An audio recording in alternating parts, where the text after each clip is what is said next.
kunja bihari.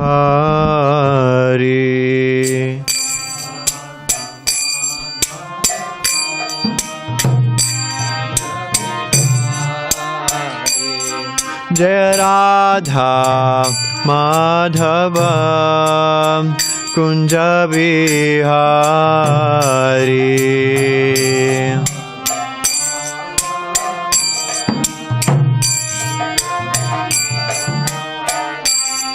Jaya Gopijana Vallabha Girivara Dhari.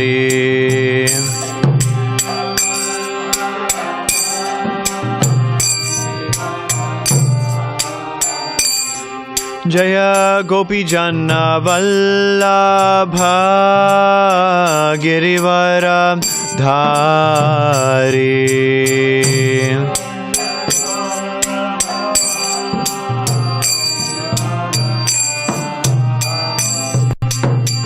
Yashodanandana Brajajana Ranjana.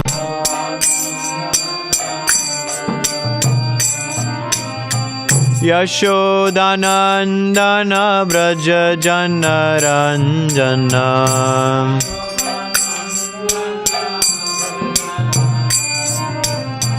Yamunatira vanachari.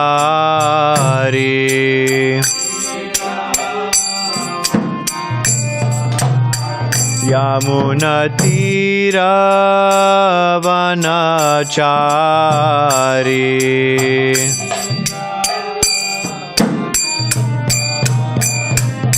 Jaya Radha Madhava kunja bihari.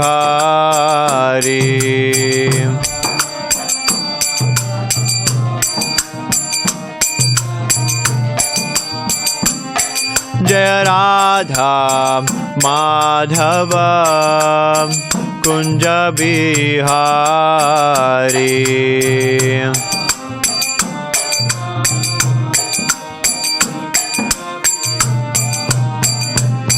Jaya Gopijana Vallabha Girivara Dhari.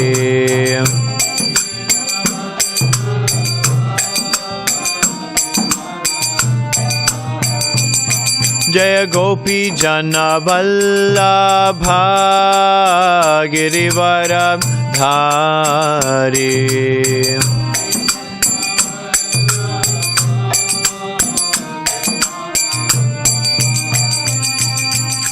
Yashodanandana Brajajana Ranjana.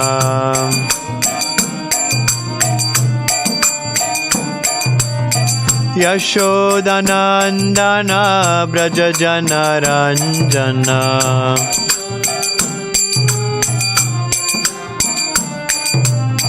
Yamunatira vanachari.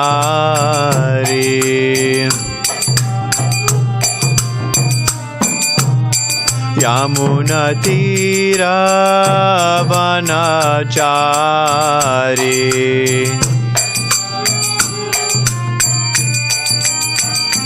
Jaya Radha Madhava kunja bihari.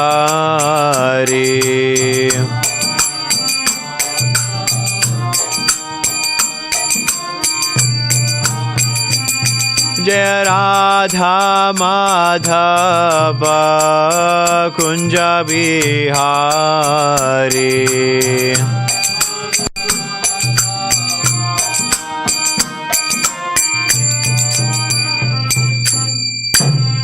Jai Om Viṣṇupāda Paramahamsa Parivrajakācārya Aṣṭodara Śata Śrī Śrīmad A.C. Bhaktivedanta Swami Srila Prabhupada Ki Jai. Jai Om Viṣṇupāda Paramahamsa Parivrajakācārya Aṣṭodara Śata Śrī Śrīmad Bhakti Siddhanta Saraswati Thakur Goswami Maharaj Prabhupada Ki Jai. Ananta Koti Vaishnava Vrinda Ki Jai. Namacharya Shri Haridas Thakur Ki Jai.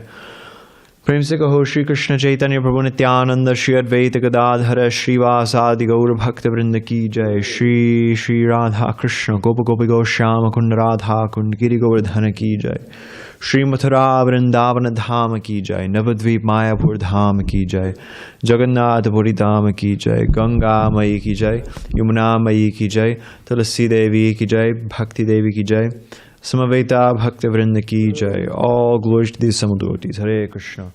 All glories to the devotees. Hare Krishna.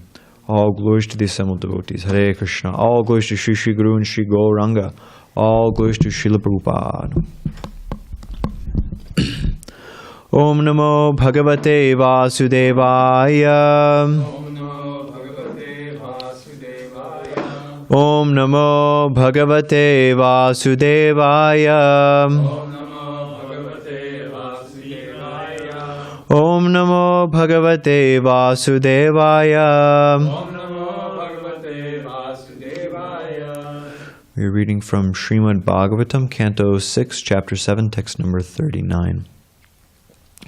Suradvasham Shriyam Guptam Oshanasyapi Vidyaya Achidyadan Mahindraya Vaiṣṇavya Vidyaya Vibhu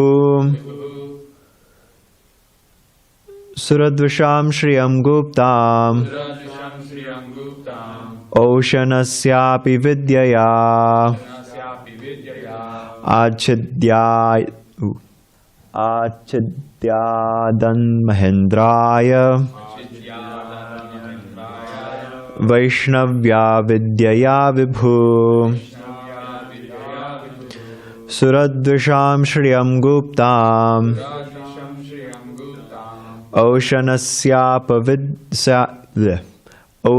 Oshanasyapi Vidyaya Achidyadan Mahindraya Vaiṣṇavya Vidyaya Vibhu Suradvasham Shriyam Guptam Oshanasyapi Vidyaya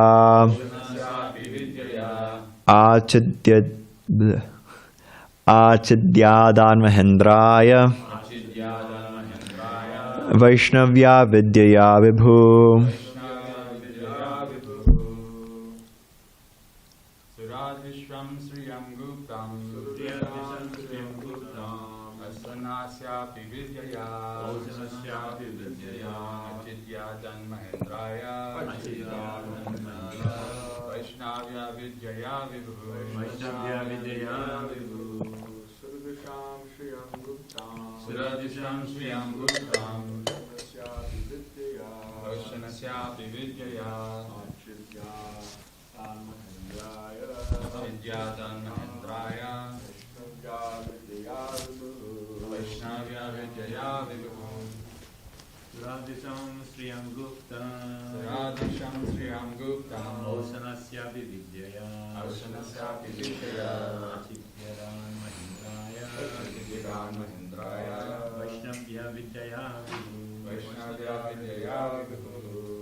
Anybody else? On Zoom, perhaps? Duradisham Shriyam Guptam Dusham Shriyam Guptam Ashanasyapi Vidyaya Achidyadan Mahindraya Vaiṣṇavya Vidyaya Vibhu Suradvasham, of the enemies of the demigods. Shriyam, the opulence. Guptam, protected. Oshanasya, of Shukracharya. Api, although. Vidyaya, by the talents. Achidya, collecting. Adat, delivered. Maha Indraya, unto King Indra. Vaiṣṇavya, of Lord Viṣṇu. Vidyaya, by a prayer. Vibhu, the most powerful Vishvarup. Translation and commentary by His Divine Grace A.C. Bhaktivedanta Swami Srila Prabhupada Ki Jai. The opulence of the demons, who are generally known as the enemies of the demigods, was protected by the talents and tactics of Shukracharya. But Vishvarupa, who is most powerful, composed a protective prayer known as the Narayana Kavacha. By this intelligent mantra, he took away the opulence of the demons and gave it to Mahendra, the king of heaven.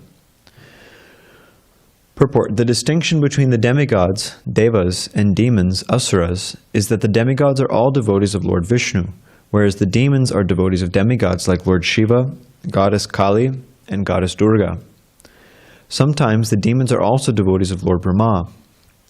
For example, Hiraṇyakaśipu was a devotee of Lord Brahmā, Rāvaṇa was a devotee of Lord Śiva, and Mahiṣāsura was a devotee of goddess Durgā.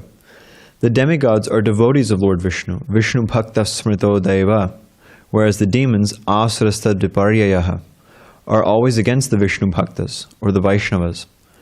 To oppose the Vaiṣṇavas, the demons become devotees of Lord Śiva, Lord Brahmā, Kālī, Durgā, and so on. In the days of yore, many long years ago, there was animosity between the devas and asuras, and the same spirit still continues. For the devotees of Lord Śiva and goddess Durgā are always envious of Vaiṣṇavas, who are devotees of Lord Viṣṇu.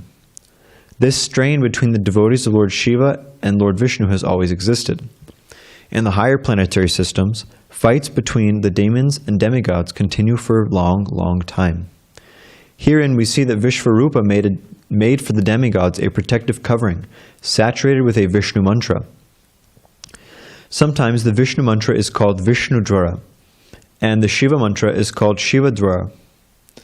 We find in the Shastras that sometimes the Śiva-dvara and the Viṣṇu-dvara are employed in the fights between the demons and the demigods. The word Suradrasham in this verse, which in this verse means of the enemies of the demigods, also refers to the atheists. Srimad Bhagavatam elsewhere says that Lord Buddha appeared for the purpose of bewildering the demons or atheists. The Supreme Personality of Godhead always awards his benediction to devotees. The Lord himself confirms this in Bhagavad Gita 9:31. Kaunteya pratijanihi name bhaktav pranashyati. O son of Kunti, declare it boldly that my devotee never perishes. I'll just read the last text. Also, there's no purport. Yaya gupta sahasraksho jigye surachamur vibhu tam praha samahendraya vishvarupa udaradhi. Vishvarupa, who was most liberal, spoke to King Indra, Sahasraksha, the secret hymn that protected Indra and conquered the military power of the demons. Thus end the Bhaktivedanta purports to the 6th canto, 7th chapter of the Srimad Bhagavatam, entitled Indra Offends His Spiritual Master Brihaspati.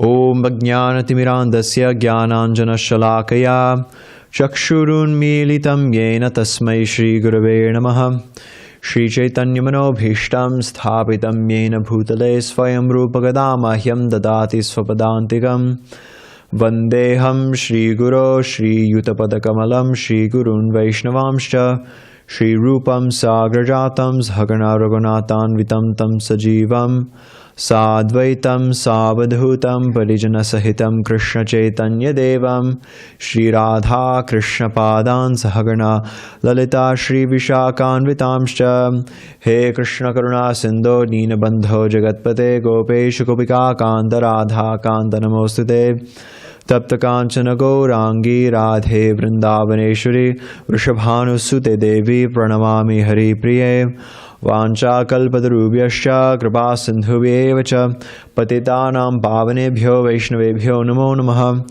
Jai Shri Krishna Chaitanya Prabhu Nityananda Shri Advaita Gadadhara Shrivasadi Gaura Bhakta Vrinda. Hare Krishna Krishna Krishna Hare Hare Hare Rama Rama Rama Hare Hare.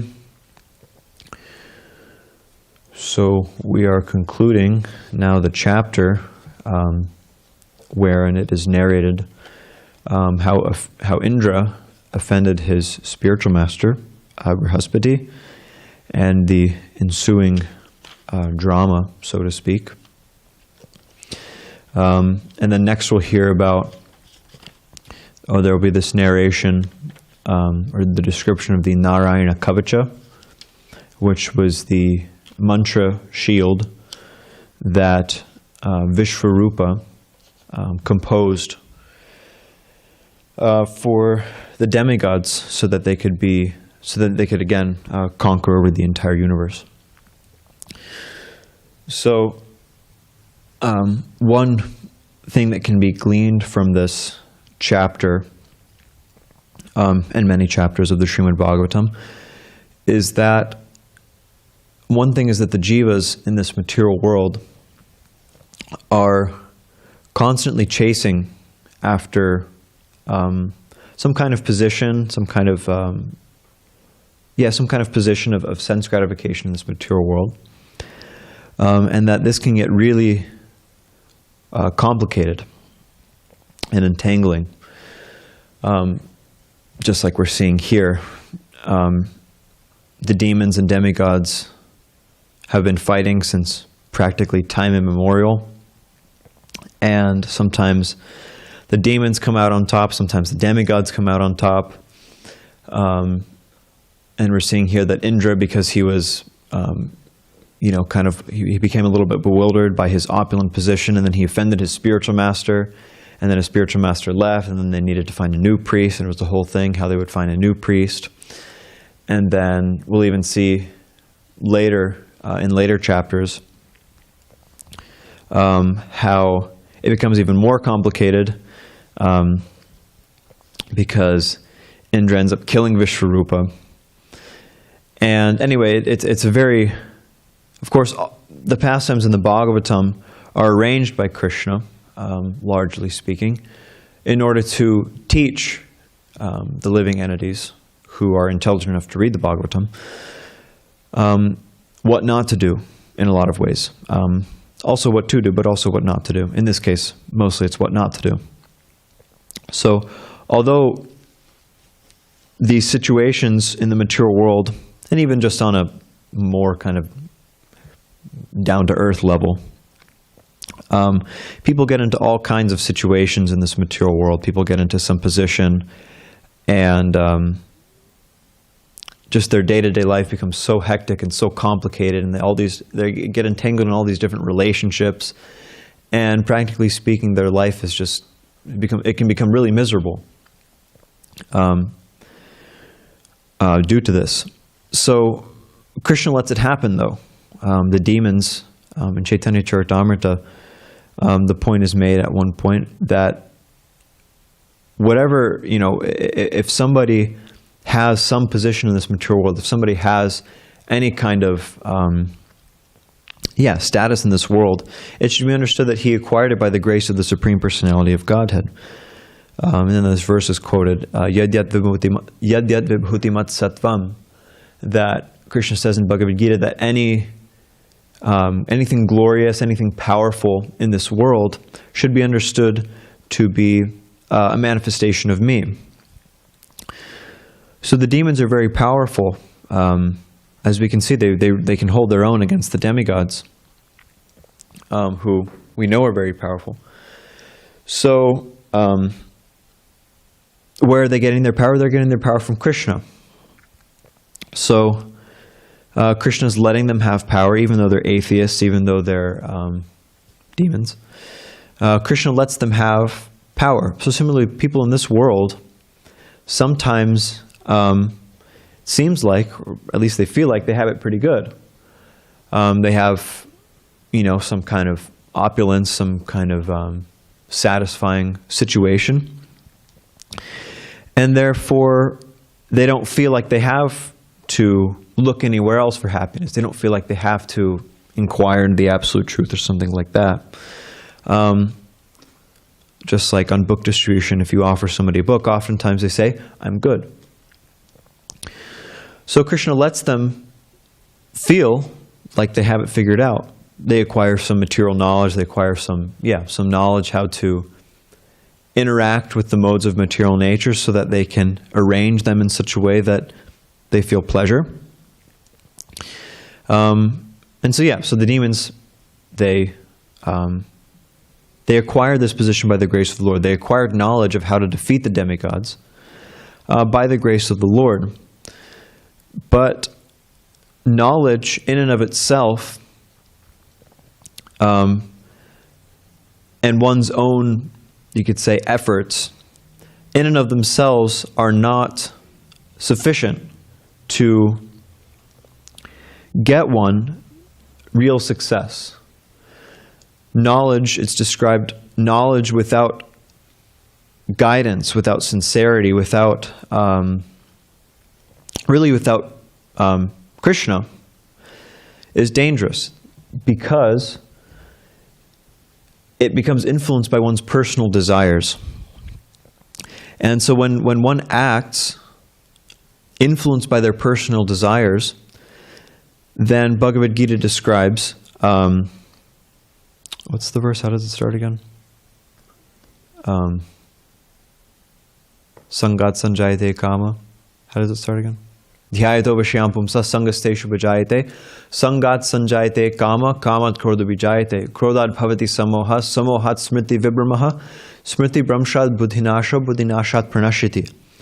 So when one meditates on the objects of the senses, one develops an attachment for them. So when one has a desire, then one begins to meditate upon that desire, and then they become attached to fulfilling it. And when they become attached to fulfilling that desire, sangat sanjayate kama, kamat krodha vijayate, they become frustrated. Why? Because nothing in this material world works out. If you're attached to a particular situation in this material world, it's bound to fail. It's bound to, whatever you're attached to is bound to go away. Therefore, one becomes frustrated, one becomes angry. Just like the demons. They conquered the demigods, but only for some time. And then Vishwarup came into the picture, and he composed this Hiraṇyakaśipu. And we'll see that the demons are eventually defeated by the demigods. And the same goes for the demigods too. So attachment in this world breeds suffering because it's bound to be frustrated. And so when one is suffering like this, krodhat bhavati sammoha, when one is immersed in suffering, then they become bewildered. They can't think properly. And when then krodhat bhavati sammoha, sammohat smrti vibramaha, smrti brahmshad buddhinasha, buddhinashat pranashiti. And then when one becomes bewildered like this, their intelligence goes out the window. They forget what's right and wrong, etc. And when their intelligence goes, their memory is lost. They forget what's right and wrong. And then they fall back into the ocean of material existence. So knowledge needs to be guided. And what does knowledge need to be guided by? It needs to be guided by this statement in Chaitanya Charitamrita, Jivara Swarupoy Krishna Nityadas. Knowledge should be guided by the understanding that I am spirit soul, and spirit soul is eternally a servant of Krishna. So we should always be guided by this knowledge. The very beginning of any kind of substantial success in this world, really, I mean, even on a material level, on a mental, just like a happiness level, the very beginning of any kind of substantial success in this regard is to understand and internalize the fact that I am living wholly and solely for the pleasure of Krishna. And if we forget this for even a moment, really, then things will go wrong. Namely, birth, death, old age, and disease. Those are the things that will go wrong. We'll have to be born again, we'll have to suffer, and we'll have to die, and then be born again and again and again. So, this is basically the situation of everybody in this material world.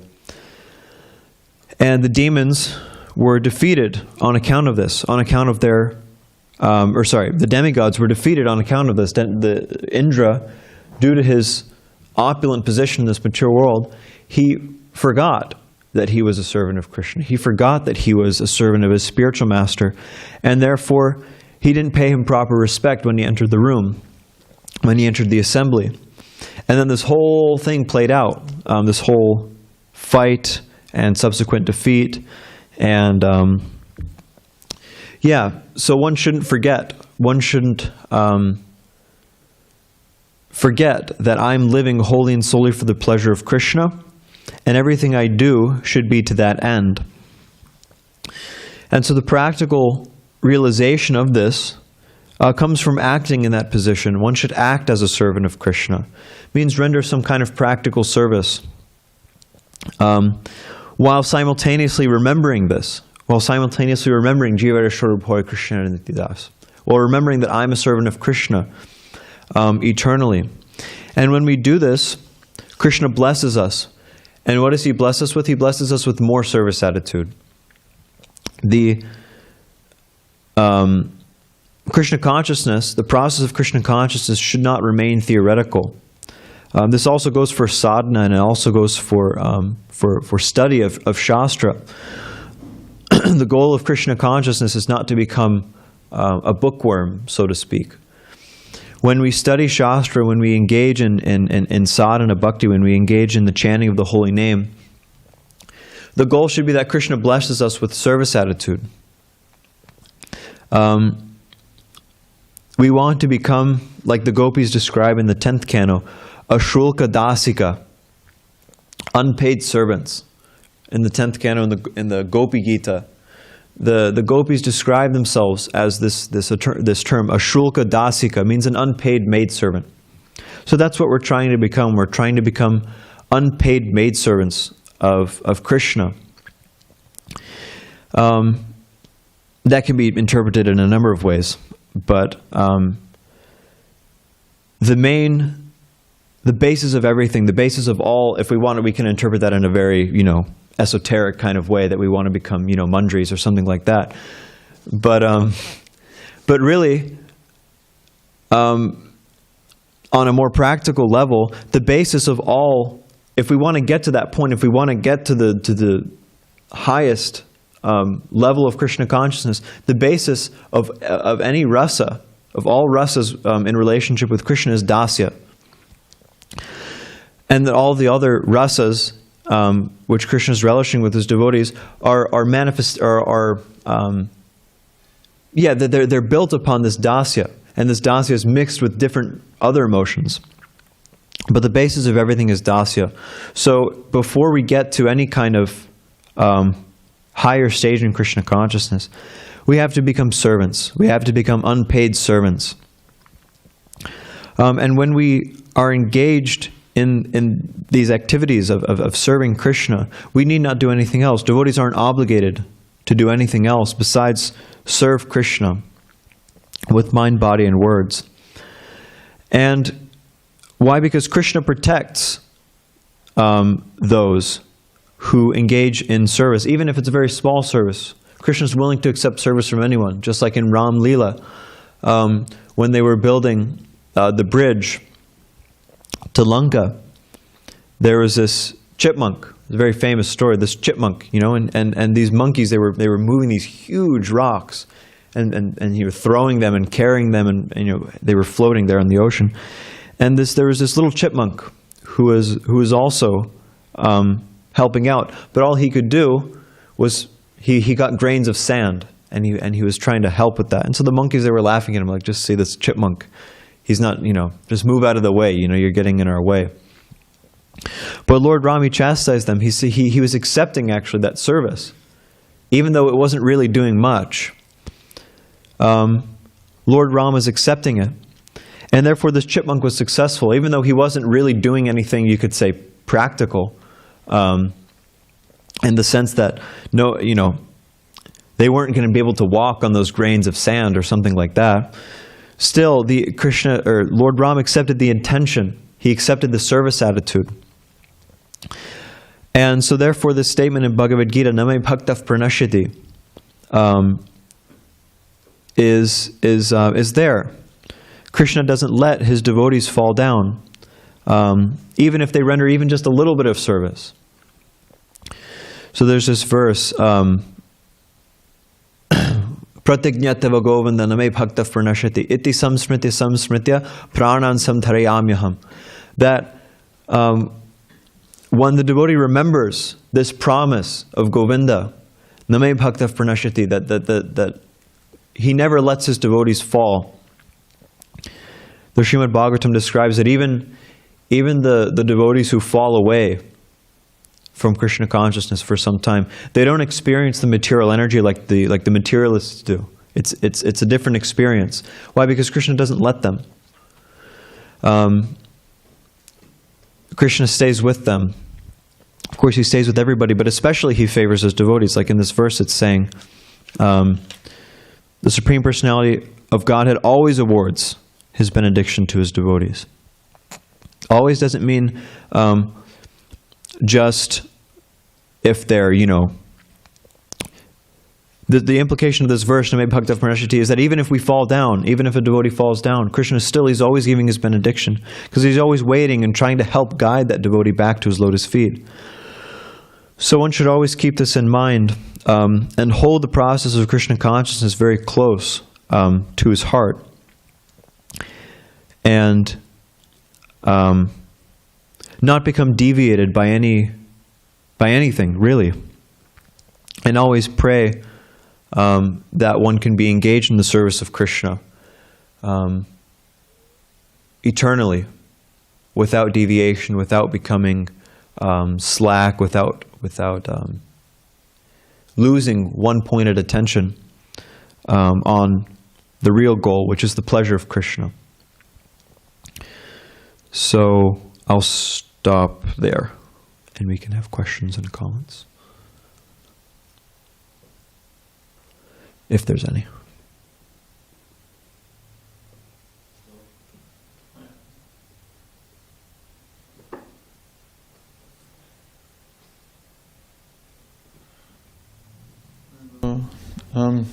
My question was that you said that Krishna protects his devotees. In a sense, is that like, what does he mean? Like, is that materially or spiritually? Because, like you say, I've heard examples that devotees have gone to maybe accidents. Yeah, both are there. Like, but even if if Krishna's protecting his devotees materially, it's kind of an extension of him protecting them spiritually, because he's protecting their bodies so that they can continue engaging in service. So just protecting the body for its own sake doesn't really help one. So Krishna protects his devotees, he protects their bodies so that they can continue engaging in service. So ultimately, you could say, yeah, he's kind of just protecting them spiritually. And so when a devotee does get in an accident, like I was saying about, like Tamal Krishna Goswami or something like that, it's like, how does that happen then? If you just... Well, again, Krishna's protecting his devotees spiritually, so it doesn't mean that they necessarily have to be protected materially also. Like, for example, the example of Tamal Krishna Goswami. Tamal Krishna Goswami was ready to go back to Godhead, so Krishna took him back. And similarly, so many devotees. When they're ready, when their service in this world is finished, then Krishna takes them back. Like, for example, like Srila Prabhupada also left his body. He was sick and he left his body. That doesn't mean that Krishna wasn't protecting him. It means that Krishna called him back. So, yeah, like this. Krishna's not obliged to protect his devotees' bodies, and protecting his devotees' bodies, he protects his devotees' bodies only to the extent that it helps them to serve him. But everything Krishna arranges is perfect. Krishna doesn't make mistakes. So whatever Krishna does for his devotees is for their benefit. So even if one's not perfect, Krishna still might, arrange that they suffer or arrange that they leave their body to put them in a better situation, maybe, But ultimately, everything Krishna does for his devotees is to bring them closer to him. Hare Krishna. Now, what happens to the conditioned soul if they're performing service, but they have a tinge of, like selfish desires, and then that happens again? They leave their body. Yeah, they continue serving the heavenly planets. They fall down back to Pretty simple. Okay. Thank you.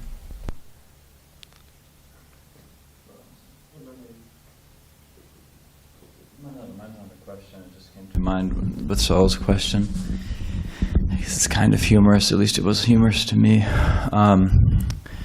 I mean, it was a serious question when I was asking it. I asked my spiritual master about how would you respond to someone who approaches you and says, my spiritual master is in poor health, please pray for him. And sometimes I think the wording I used might have been like, please pray for his health. That's how it's been approached to me. Please pray for his health. And of course, there's something to say for both sides. Something to say for the disciples want him, of course. But then there's something to say for not for having some faith in Krishna, knowing what he's doing, and so on, and always doing what's best for his devotee, his pure devotee, certainly. And so having some kind of element of surrender to that. So I can't remember exactly how I asked. I could try to find the recording, but I asked something like, what would you think, how would you respond, and what would you do? Meaning, like, personally, in terms of your own prayers for this person, something like that. And at least, of course, my spiritual master is sometimes a little cynical, perhaps, but his response was something like, I said, yeah, I'd pray for him. I'd pray for him to get out quick, which probably wouldn't be said. But would I say that to the disciple? Perhaps not. The disciple comes up and says, "Oh, please pray for my spiritual master. He's in bad health." I'll say, "Yeah, I'll pray that he gets out quick." Although he did say something like that to Kadamba Swami when Kadamba Swami was they're discussing the different options. Should I try to maintain my health a little bit more? Try to maybe finish some writing, or you could argue that some of my disciples want me to be around every minute. They kind of. But there's something to say for also leading by example, and different. They're discussing different factors, and at least this has happened to be my spiritual master's kind of emphasis was more like, yeah, take the first exit.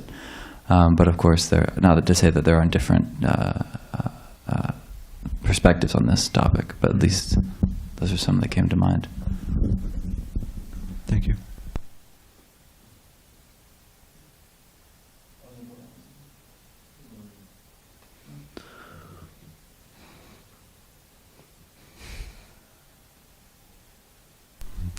How do you feel about devotees like praying for material protection? Because we see devotees pray to Lord Narasimhadev to protect their body, and is it just to remember Lord Narasimhadev in dangerous situations, or it's mostly? That's part of it, but also, devotees. Devotees don't pray to for the protection of their body, just for the point is, like I said, that one should always remember and internalize that I'm living only for the pleasure of Krishna. So when devotees pray for material protection, it should be so that they can continue serving.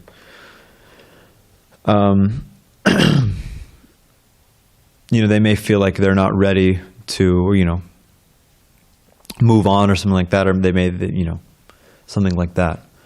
Not that they pray just to continue on in this life, just to live it up or something like that. But they pray to continue to be able to serve in this particular situation. Now, of course, somebody might say, well, Krishna knows what's good for you, so why pray for it at all? Yeah, it's true. I don't know exactly what I would say to that, but yeah, both are there, I think. I had one more question. Okay. You brought up this. It's something I've had in my mind actually for a while.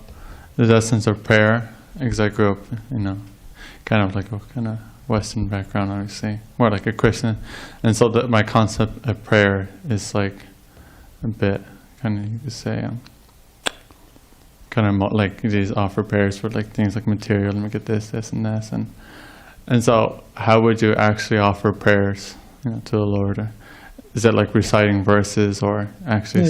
You can just talk to him. So it's like, yeah. He's in your heart, so you can just talk to him. He can hear you. So, yeah. I mean, both. I mean, you can recite verses too. There is something to say that, yeah, maybe it's better to offer, prayers that are composed by the acharyas or composed by great personalities. But, both are there. Both are there. You could just talk to him,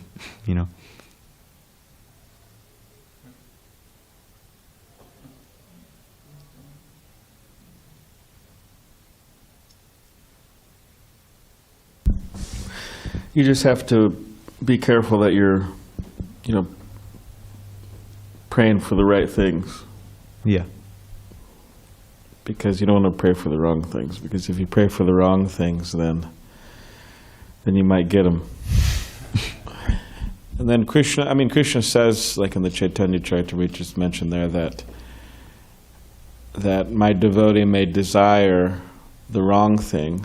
And then sometimes Krishna, he doesn't give it at all. But sometimes he does give it. And then, but he says he gives it to them in such a way, means he gives it to them, but there's a certain arrangement in that giving to them that's going to cause them a lot of suffering, and that they don't want it again.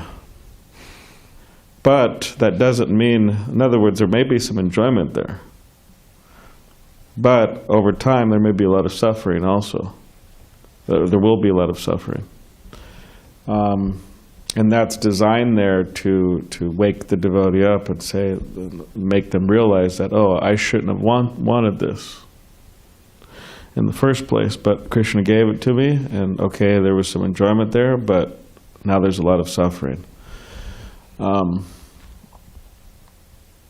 So yeah, it's actually it's quite interesting how that works, because someone could say, okay, well, I'm just going to pray for any mundane thing I want to Krishna, and then Krishna's going to satisfy my desire. Yeah, he may do that, but then what about all the suffering that comes with it? So better to try to get free from those desires rather than pretty much begging and forcing Krishna, more or less, to fulfill our desires, like immature children, and then we have to suffer so much for it.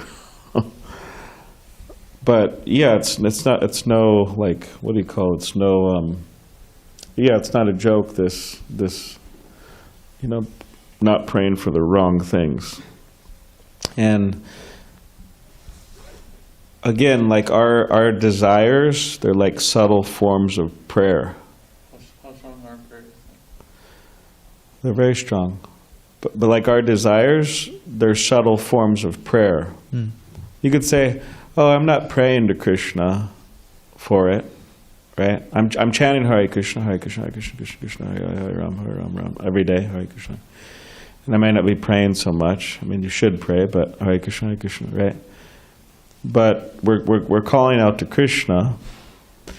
So, like keeping certain desires within us, like maintaining certain desires within us, practically, these like subtle forms of prayer, we're wanting it. And we may not be asking Krishna directly for it, but we're wanting it. and we're not like giving it up. So then at one point, Krishna says, all right, well, take it. And then, there may be some enjoyment, but there's going to be some suffering too. So that's why it's important just to try to get rid of these desires, because they say that the holy name of Krishna is wish fulfilling, right? Let's say touchstone. Means whatever you want. I know it sounds kind of, but you'll get that. If you want material enjoyment from the holy name, you're going to get it. If you want material comfort, you're going to get it. If you want to be respected and adored by people, then you're going to get it.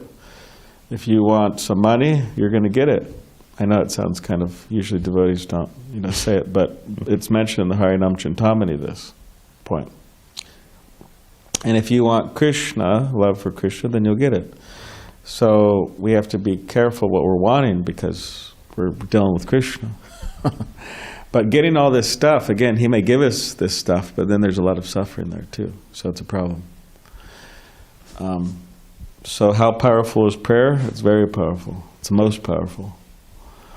But I had a question. One question I had was that we see in these pastimes Lord Indra and different personalities like this. Now you could say, okay, they're in important positions in this universe, right?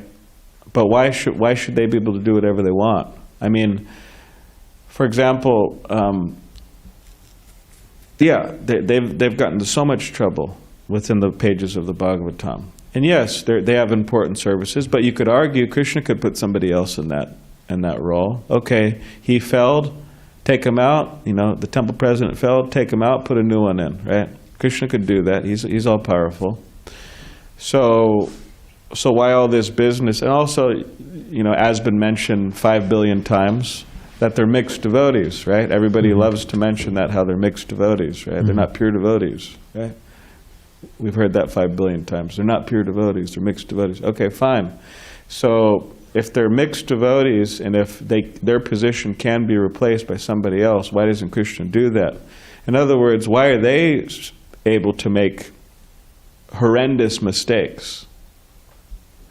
If somebody was to do something like what Indra does in the pages of the Bhagavatam, he would never be allowed to step foot on the ISKCON campus ever again. I mean, so why is he able to do that? And then you have, the ISKCON, whatever leaders and everything, people are ready to kill him practically for doing lesser things than Indra. And they're kicked out for good sometimes. Whereas Indra's not. I mean, he'll kill people, he'll do so many things. So maybe, can you comment on that, please? One thing that came to mind is that in order to get to the position of Indra, or to get to the position of Brahma or something like that, you have to be extremely pious. So although he might, kill somebody here or do something here or there, he could just have like a lot of punya, like a crazy amount of punya. And so Krishna just keeps him in that position so he can exhaust that. Now, of course, he does, because he's a devotee, mixed devotee. Because he's a devotee, Krishna's in charge of doling out his karma. So it's not like a just like a mechanical process that he's in the position of Indra. But because he's a devotee, Krishna's personally taking charge of doling out his karma. So, I don't know. It seems to me like it could just be one of those things where it's like, I guess that's just what Krishna wants. But that's kind of like a cop-out answer, but that's kind of like what it seems like to me. Maybe perhaps you have something, but you could say there's just because someone say, oh, well, how are you comparing Lord Indra to the people of this realm? Like, there's no, how can you compare them?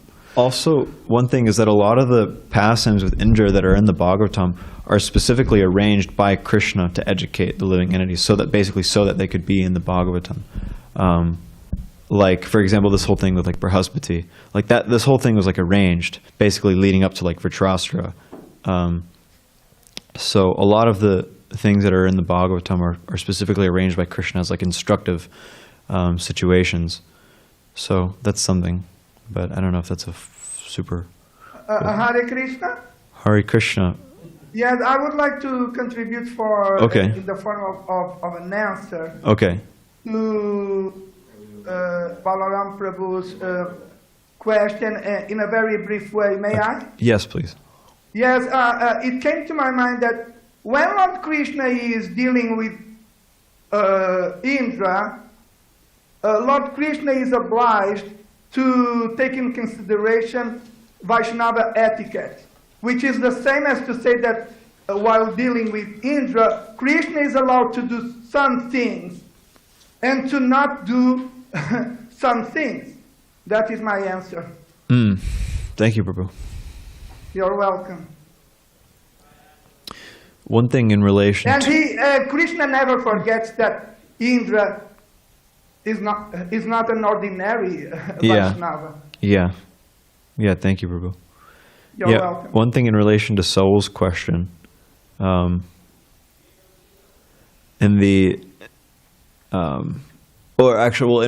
relation to you said desires, you said desire is subtle prayer.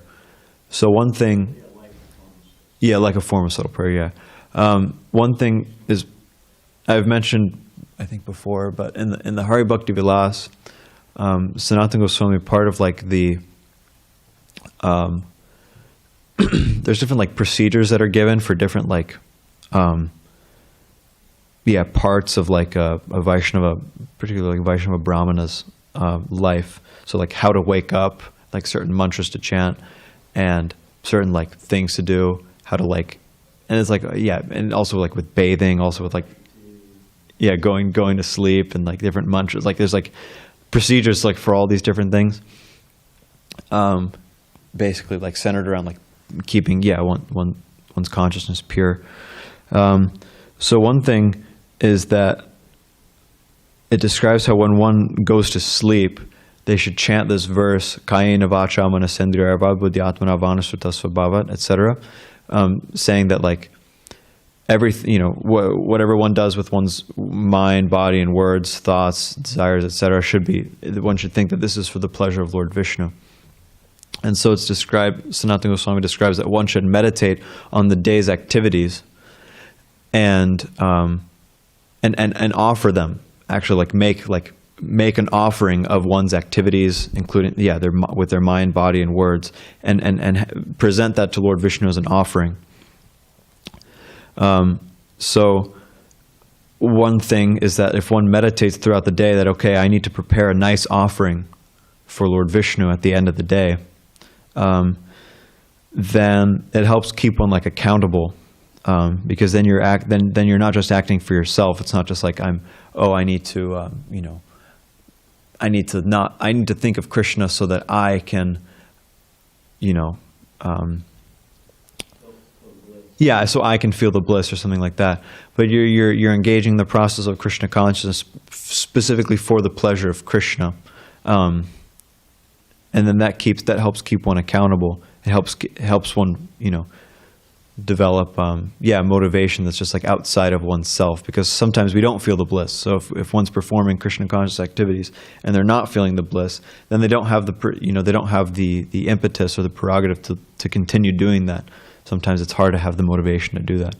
But if one thinks that, if I think this, or if one has like some thought, and you're like, oh, no, Krishna's not going to be happy with that at the end of the day when I offer. It's kind of like embarrassing, It's like imagine you make a plate with, offering all of your thoughts and desires that you had throughout the day, and you present it to Lord Krishna. It's kind of like embarrassing, you have some like gross stuff in there, So if one does that, Sanatana Goswami, it's very, he gave us a very nice process to kind of check the mind. So that's something that I thought of in relation to what you said. In addition to that, sorry, but that might sound like really puffed up or something, but it seems it would be very helpful also with that offering to offer to one's spiritual master, and to offer to Srila Prabhupada, for them to be there also. You could say also Chaitanya Mahaprabhu. Maybe kind of like expand the idea a little bit. Yeah, well, what he says actually is first you should offer obeisances. You offer obeisances to your spiritual master, and then, we offer, of course, our Param Guru Srila Prabhupada, and then, and then chant that verse, and then there's like a number of verses. But then after that, actually, what you do is you chant verses asking for forgiveness. Right after that, you offer all of your activities, and then you chant all these verses asking for, you chant that verse, Kayena Vācāya, and then you chant this verse, Sadhuva sadhuva karma yadyadacharitam maya tat sarvam bhagavan Viṣṇu grahana aradhanam param, that whatever good or bad activities I've done, please forgive me, and accept all of that as the topmost worship. And then you chant this verse, Apam samipe shayinasane grahe divacharatro chayatacha gacchata yadasti kimchit sukritam kritam maya janardanas tena kritena tushyatu. That whatever I've done near water, whatever I've done whatever I've done while sleeping, whatever I've done while being awake, whatever I've done while sitting in one place, whatever I've done while going, whatever I've done in the day or during the night, whatever little pious activity or whatever little good activity I've done in all these different things, please let that please you. And then you chant this verse and you meditate. Purtena tapasa yagnar dana yogar samadhi is a verse from the Bhagavatam. Dana yogar samadhina radham nishresa pumsam mat pritistatva vinmatam. Lord Viṣṇu is speaking. He's saying that all tapasya, all samadhi, all yajna, all these different things, learned scholars have all concluded that the best, or that the real reason for performing all these things is for my pleasure. So, but the spiritual master is also there included. But okay, so I think we can end there. Grantharaj Srimad Bhagavatam ki jai.